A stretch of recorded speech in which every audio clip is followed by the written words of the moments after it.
오늘 말씀은 갈라디아서 3장 8절에서 14절까지 말씀입니다.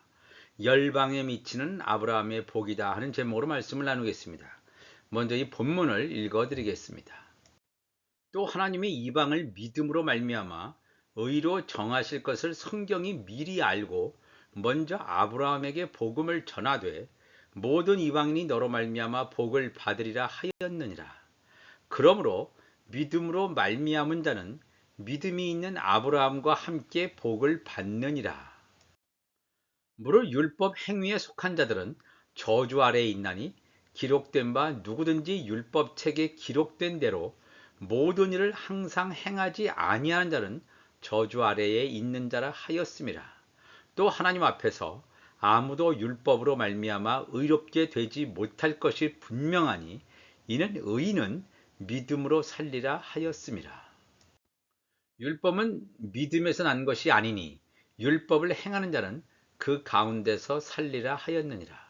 그리스도께서 우리를 위하여 저주를 받은 바 되사 율법의 저주에서 우리를 속량하셨으니 기록된 바 나무에 달린 자마다 저주 아래에 있는 자라 하였음이라. 이는 그리스도 예수 안에서 아브라함의 복이 이방인에게 미치게 하고 또 우리로 하여금 믿음으로 말미암아 성령의 약속을 받게 하려 함이라. 아멘. 열방에게 미치는 아브라함의 복이다 하는 제목으로 말씀을 나누겠습니다. 지난주에는 갈라디아 교회가 성령을 받았다면 그것은 율법을 잘 지켜서 받은 것이 아니라 믿음의 메시지를 듣고 받아들였기 때문이었음을 바울은 증거하고 있습니다. 그렇다면 왜 모세에게 이 하나님의 말씀이라고 하는 첫 언약으로 주신 이 율법을 행하는 것으로 구원을 얻지 못하는가 하는 근본적인 질문이 주어집니다. 율법은 예수 그리스도의 오심으로 예수께서 율법을 복음으로 완성하심으로 그 유효기간이 다했음을 스스로 증거하고 있습니다. 만일 율법의 유효기간이 제한되지 않고 계속 이어지는 것이 하나님의 뜻이었다면, 즉 이 말은 뭐냐면 율법으로도 구원받을 수 있다고 하는 그 전제가 있어야 할 것입니다. 만일 이러한 전제가 옳다면 바울 이후의 시대에 모든 열방, 즉 이방인을 포함해서 모든 열방의 문제는, 구원의 문제는 율법을 행하는 것으로 귀결되어질 것입니다. 율법으로 구원이 완성된다면 구태여 예수님이 오실 필요도 없었을 것입니다. 그렇지만 이미 우리가 알듯이 모세 시대의 율법이 있었어도 복음이 없었다면 구원받을 수 없음을 성경은 명확하게 증거하고 있습니다. 갈라디아서 3장 8절 보면 또 하나님이 이방을 믿음으로 말미암아 의로 정하실 것을 성경이 미리 알고 먼저 아브라함에게 복음을 전하되 모든 이방인이 너로 말미암아 복을 받으리라 하였느니라 했습니다. 이 갈라디아서 3장 8절은 하나님께서 바울 이후 시대에도 열방의 구원이, 즉 율법과 이방인의 구원이 율법으로 되는 것이 아니라 복음으로 될 것임을 분명하게 증거해 주시고 있습니다. 성경이 미리 알았다라고 하는 것은 하나님께서 이 구원의 계획을 이미 설계하셨다는 것입니다. 역사가 진행되는 도중에 하나님께서 계획하신 것이 아니라 이미 창세 전에 설계하셨음을 증거합니다. 율법 시대 전에, 즉 율법이 등장하기 전에 하나님께서 아브라함에게 미리 복음을 주셨다라는 것입니다. 이 놀라운 말씀입니다. 하나님께서는 율법이 제정되기 430년 전에 이미 아브라함에게 복음을 주셨다는 놀라운 사실을 성경은 증거하고 있습니다. 갈라디아서 3장 16절 보면 이 약속들은 아브라함과 그 자손에게 말씀하신 것인데 여럿을 가리켜 그 자손들이라 하지 아니하시고 오직 한 사람을 가리켜 네 자손이라 하셨으니 곧 그리스도라. 내가 이것을 말하노니 하나님께서 미리 정하신 언약을 430년 후에 생긴 율법이 폐기하지 못하고 그 약속을 헛되게 하지 못하리라 그랬습니다. 율법이 생기기 전에 하나님께서 아브라함에게 주신 언약, 바로 복음입니다. 우리는 보통 율법이 먼저 오고 그 다음에 예수 그리스도를 통해서 복음이 왔다고 알고 있습니다. 물론 이것은 틀린 내용은 아닙니다. 그런데 놀라운 사실은 율법이 제정되기 430년 전에 이미 아브라함은 하나님으로부터 복음을 들었다는 것입니다. 아브라함이 들은 복음을 통해서 열방이 의의 길로 갈 것임을 말하고 있습니다. 아브라함 이후 430년 후에 오는 율법을 통해서 의의 길로 가는 것이 아니다라는 것입니다. 하나님께서 창세기에 등장하는 아브라함에게 주신 이 복은 너로 말미암아, 아브라함으로 말미암아, 아브라함의 후손으로 말미암아 열방이 복을 얻게 되는 것인데, 그들이 복을 얻는 방법이 율법을 열심으로 행함으로가 아니라 믿음으로 되는 것임을 반복해서 증거하고 있습니다. 갈라디아서 3장 9절 보면, 그러므로 믿음으로 말미암은 자는 믿음이 있는 아브라함과 함께 복을 받느니라고 그랬습니다. 율법을 행하는 자가 아니고 예수를 믿는 자는 아브라함의 후손입니다. 아브라함과 함께 구원의 길에 참여하는 자라는 것입니다. 아브라함과 예수 그리스도의 사이에 엄연히 모세의 율법 시대가 존재합니다. 그렇다면 왜 율법이 아브라함과 예수 그리스도 사이에 와야만 했는지 궁금할 수 있습니다. 율법 시대에 하나님의 선지자들을 통해서 메시아이신 예수가 오심을 증거함으로, 또한 율법으로 무엇이 죄인지 정의를 내림으로, 율법으로 죄를 깨닫는 기능을 함으로 율법이 반드시 필요하게 된 것입니다. 그런데 아브라함이 믿음으로 말미암는 복을 증거했는데도 그 바로 다음에 오는 율법 시대가 옴으로 말미암아 아브라함이 받은 믿음의 복을 잊어버리고 율법에 안주하는 사람들이 엄청나게 많이 있었다는 것입니다. 오늘날에도 마찬가지입니다. 예수께서 오심으로 구체적으로 복음의 시대를 여시게 되었는데, 복음 시대가 되었음에도 불구하고 여전히 시대를 분별하지 못하고 율법 시대에 있는 것으로 착각하며 살아가는 자들이 무수히 많이 있었음을 증거하고 있습니다. 세례 요한의 제자들 중에 안드레는 율법 아래에 있는 세례 요한의 제자로 살아갔습니다. 그러나 이 안드레가 예수를 만나고 세례 요한과의 교제를 단절하고 예수의 부르심에 응답하여 예수의 제자가 된 사건을 기억해야 합니다. 그런데 안드레와는 달리 다른 세례 요한의 제자들은 여전히 예수님께서 오셨음에도 불구하고 세례 요한의 제자로 끝까지 남아 있었음을 성경은 또한 증거합니다. 모세가 전한 율법이 유효성을 상실한다고 해도 분명 첫 언약으로 주신 하나님의 말씀이었는데, 율법 아래에 있는 것, 율법을 행한다는 것이 무엇이 큰 문제가 되는가 하고 의문을 제기할 수 있을 것입니다. 이교도들처럼 다른 신들을 믿거나 우상 숭배를 하는 것도 아니고, 과거에 하나님께서 천사를 통하여 모세에게 주신 하나님의 말씀인 율법을 행하는 것이 무엇이 큰 문제인가 하고 되물을 수도 있을 것입니다. 갈라디아서 3장 10절 보면, 무릇 율법 행위에 속한 자들은 저주 아래에 있나니 기록된 바 누구든지 율법책에 기록된 대로 모든 일을 항상 행하지 아니하는 자는 저주 아래에 있는 자라 하였음이라 그랬습니다. 이 놀라운 설명을 바울이 증거하고 있습니다. 바울은 그 이유를 정확하게 설명하죠. 율법을 행하는 자들은 저주받은 자라는 것입니다. 왜냐하면 이 율법은 613가지로 되어 있습니다. 248개의 하라는 명령과 365가지의 하지 말라는 명령으로 구성되어서 613가지로 구성되어 있는데 이러한 613가지의 계명들을 완전하게 지킬 수 없다는 것입니다.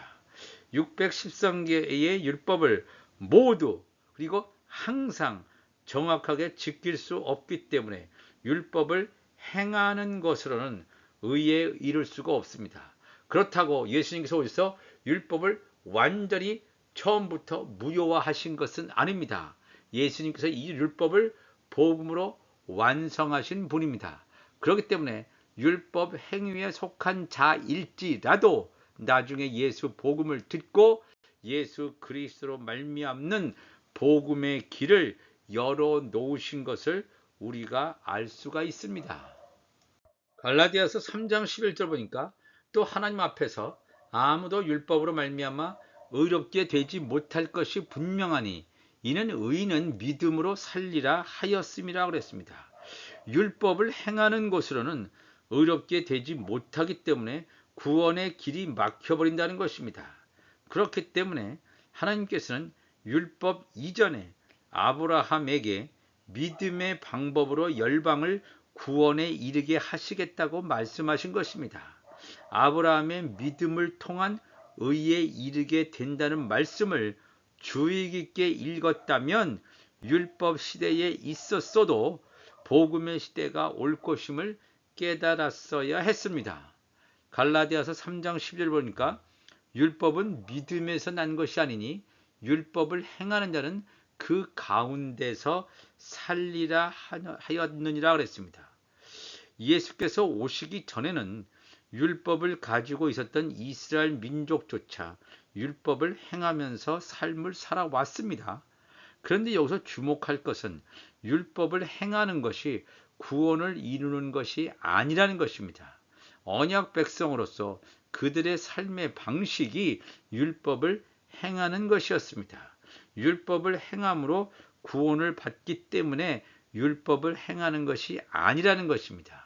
하나님의 은혜로 하나님의 언약 백성으로서 그들은 구원받는다는 것입니다. 그런데 이러한 진리가 왜곡되어져서 1세기 때 바울이 활동하던 시기에 율법을 행하여야 의롭게 된다. 율법을 행하여야 구원을 받는다고 믿는 유대주의자들이 있었음을 성경은 또한 증거하고 있습니다. 사도행전 15장 1절 보면 어떤 사람들이 유대로부터 내려와서 형제들을 가르치되 너희가 모세의 법대로 할례를 받지 아니하면 능히 구원을 받지 못하리라 하니, 여기서 할례만 얘기했지만 이 AD 1세기 당시의 유대주의자들은 할례나 음식법이나 그러니까 이 유대인과 이방인을 가르는 표 이것을 하지 않으면 구원받지 못한다. 율법을 행하지 아니하면 구원받지 못한다라고 그들은 말했습니다. 다시 말씀드리지만 하나님께서 이스라엘에게 율법을 주신 것은 율법을 행함으로 구원에 이르도록 하신 것이 아닙니다. 율법을 통해서 죄가 무엇인지 알게 되고 죄를 깨닫고 율법이 지시하는 예수 그리스도를 정확히 분별하고 예수님이 오시기 전에 이스라엘의 삶의 방식을 알려주시기 위해서 율법을 주신 것입니다. 갈라디아서 3장 13절 보면 그리스도께서 우리를 위하여 저주를 받은 바 되사 율법의 저주에서 우리를 속량하셨으니 기록된 바 나무에 달린 자마다 저주 아래에 있는 자라 하였음이라 그랬습니다. 놀라운 말씀이죠. 예수 그리스도의 십자가 사건이 없었으면 우리는 그냥 율법 저주에서 있다가 그대로 완전히 영원한 불못에 떨어질 수밖에 없습니다. 왜? 저주받는 것이니까. 그러나 예수님께서 저주의 자리에 가셨음을 성경은 증거하고 있습니다. 신명기 21장 22절 보면 사람이 만일 죽을 죄를 범함으로 네가 그를 죽여 나무 위에 달거든 그 시체를 나무 위에 밤새도록 두지 말고 그날에 장사하여 내 하나님 여호와께서 내게 기업으로 주시는 땅을 더럽히지 말라. 나무에 달린 자는 하나님께 저주를 받았습니다. 나무에 달린 자, 십자가에 달린 자는 하나님께 저주받았습니다. 예수님께서는 저주의 상징인 십자가에 달리셨습니다. 율법의 저주를 예수 그리스도께서 짊어지심으로 율법의 저주 안에 있는 사람들을 구원시키기 위한, 속량하기 위한 하나님의 원대한 계획이었음을 성경은 증거하고 있습니다. 아브라함의 믿음의 복이 율법 시대를 거치면서 예수 그리스도께서 오심으로 복음의 시대의 복으로 그대로 전달되기 위해서는 율법을 행함으로 오는 저주의 사슬을 끊어버리는 것이 필요할 것입니다. 이 율법의 저주의 사슬을 끊어버린 분이 바로 예수 그리스도이십니다. 예수께서 오심으로 복음을 선포하셨는데 여전히 율법 아래에 머물러 있다라고 하는 것은 저주받는다는 것입니다. 갈라디아서 3장 14절 보면 이는 그리스도 예수 안에서 아브라함의 복이 이방인에게, 여기 이방인이라고 이렇게 말했는데 이방인이라고 표현보다는 열방에게, 유대인과 이방인을 다 포함하는 열방에게 미치게 하고 또 우리로 하여금 믿음으로 말미암아 성령의 약속을 받게 하려 함이라 그랬습니다. 아브라함의 믿음의 복이 율법 시대의 거대한 장벽을 넘어서서 복음의 시대로 직진해야 한다는 것입니다. 아브라함과 예수 사이에 가로놓여 있는 율법이라는 거대한 장벽을 넘어서서 복음으로 나아가야 된다는 것입니다. 아브라함의 이 복이 이방인만이 아니라 이방인과 유대인을 포괄하는 열방에게 갈 수 있는 유일한 길은 예수 그리스도 밖에 없습니다. 그리스도 예수 안에서 아브라함이 받았던 그 복, 아브라함에게 주신 이 복음이 열방에게 미치게 하기 위해서는 그리스도 예수 밖에 없다는 것을 바울은 증거합니다.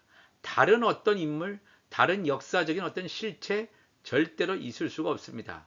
그리스도 예수 이외에는 가능하지 않음을 성경은 완전히 못 받고 있습니다. 예수를 제외하고 어떤 다른 길로도 아브라함에게 주신 복을 받을 길이 없다라고 하는 것입니다. 그렇기 때문에 갈라디아서 3장 2절 우리가 지난주에 살펴본 대로 내가 너희에게서 다만 이것을 알려 하노니 너희가 성령을 받은 것이 율법의 행위로냐 혹은 듣고 믿음이로냐 그랬어요.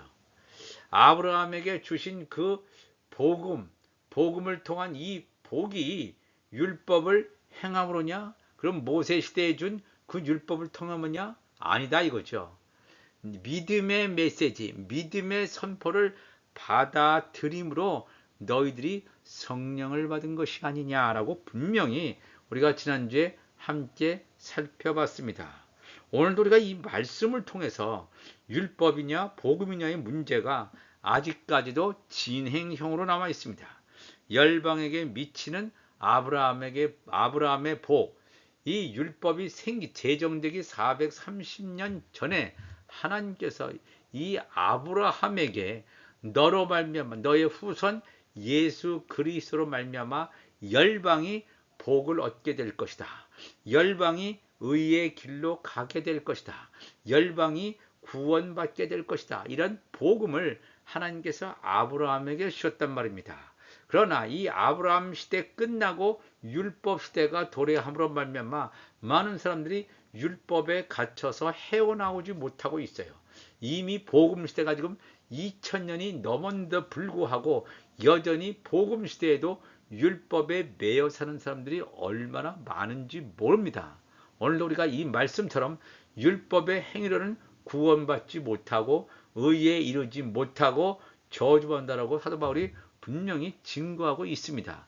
우리가 아브라함에게 주셨던 그 복음, 그 놀라운 복을 우리가 받기 위해서는 아브라함에게 선포하셨던 그 하나님의 믿음의 선포를 내가 그대로 믿고 순종함으로 말미암아 성령을 받아서 내 안이 하나님의 성전으로 온전히 세워지고 완성되는 우리 모두가 되어야 될 줄로 믿습니다. 다 같이 기도하시겠습니다.